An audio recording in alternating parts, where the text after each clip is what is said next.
the elders used parables to convey the wisdom of the ages to their children, so he carried this rich tradition with him to his adopted country. From the day that my mother died suddenly while making his lunch in our well-worn kitchen, until the time that my brother and I entered our teenage years, my father would send us off to a dreamy sleep with a delightful story that always had a life lesson.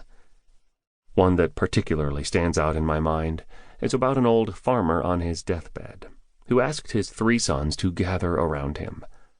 "Sons," he said, "death is close by, and I shall soon take my last breath. But before I do, I must share a secret with you. In that field behind our farmhouse there lies a glorious treasure. Dig deep, and you shall find it. You will never have to worry about money again."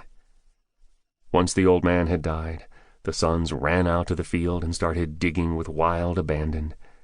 They dug for many hours and continued for many days. No part of the field was left untilled, as they put every ounce of their youthful energy into this task. But alas, no treasure could be found. Eventually they gave up, cursing their father for his apparent deception, and wondering why he would choose to make such fools of them. However, the following fall, that same field yielded a harvest the likes of which the entire community had never seen before.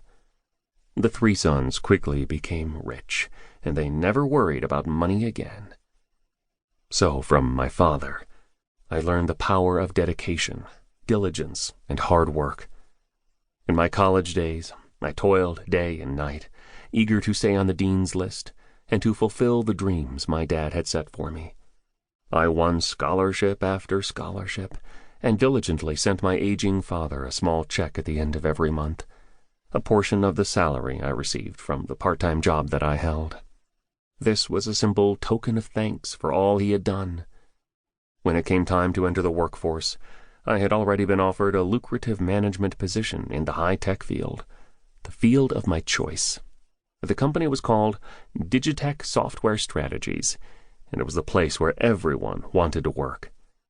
Astonishingly successful, the pundits predicted its meteoric growth would only continue, and I felt truly honored that the firm had actively recruited me to become a member of its high-flying team. Quickly accepting the post, I began working 80-hour weeks to prove that I was worth every penny of the lofty salary I received. Little did I know that, 7 years later, the very same company would humiliate me as I had never been humiliated before. The first few years at Digitech were good ones. They really were. I made some fine friends, learned a great deal, and quickly rose through the executive ranks. I became the acknowledged superstar, a young man who had a razor-sharp mind, who knew how to work hard, and who showed true commitment to the company. Though I'd never really been taught how to manage and lead people, they just kept on promoting me to ever higher positions of responsibility. But, without a doubt, the best thing that happened to me at Digitech Software Strategies was meeting Samantha, the woman who would eventually become my wife. A bright young manager herself, she was strikingly pretty, with a formidable intellect to match. After meeting at the Christmas party, we quickly hit it off, and were soon spending what little free time we had together. From day one, Samantha was my greatest fan, a true believer in my potential and talent. "Peter, you'll be the CEO," she would regularly tell me, giving me a soft smile. "I know you've got what it takes." Unfortunately, not everyone felt the same way. Or perhaps they did. The CEO of Digitech Software ruled the company like a dictator. A self-made man with a vicious streak, he had an ego that matched his grossly inflated paycheck. When I first started working with him, he was polite, though reserved.